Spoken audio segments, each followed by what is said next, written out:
এবার তাহলে তোর জন্য যে রান্নাগুলো আমি করবো ভেবেছিলাম ওইগুলো কিন্তু আর কেউ খাবে না বলে ওই রান্নাগুলো আমি আর করবো না, রেখে দেবো এখন,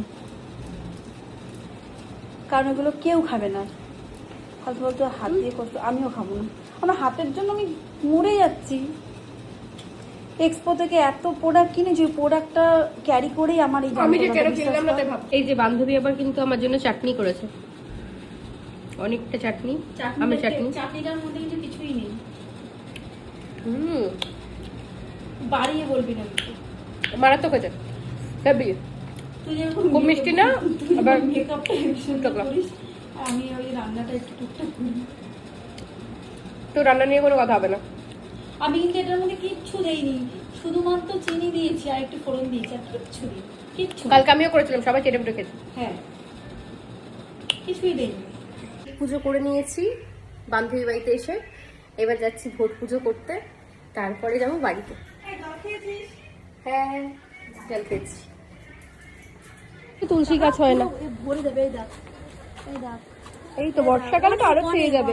দে দে ভাই, তুলে দে। এখন নিবি? হ্যাঁ,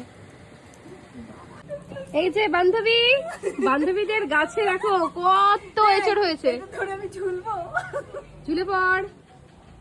এইভাবে এটা দেবো না এটা দেবো? একটা যে কোনো একটা দে, দুজন মিলে খাবো। আর কত খাবো রে? তাও সেদিনকে একাই খেয়ে, মানে একা বলছি, দুজন মিলে এক বেলাতেই খেয়ে নিয়েছি।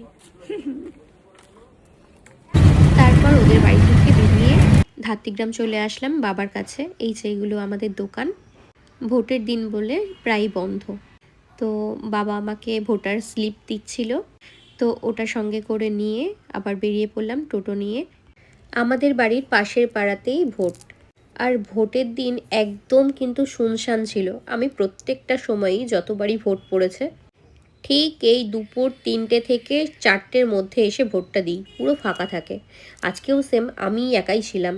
ভোট ডান করে ওখান থেকে আবার বেরিয়ে পড়লাম, কারণ আমাকে বালিতে ফিরতে হবে। এই যে পুকুরটা দেখছো, এখানে ছোটোবেলায় প্রচুর ঝাপাঝাপি স্নান করেছি। আর এই যে দেখো, এখানে হলো আমাদের বাড়ি। এই যে এইটা, আমি বাড়িতে ঢুকিনি, আমি যাই না বললেই বলতে পারো। মা বাবা এসে আমার কাছে থাকুক, তাতে আমার কোনো আপত্তি নেই, কিন্তু যেই বাড়িতে অশান্তি হয় সেই বাড়িতে আমি যাব না। যাই হোক, তারপর ট্রেনে উঠে গেলাম, কিন্তু তখনও পর্যন্ত আমি জানতাম না যে ট্রেনটা গ্যালোপিন।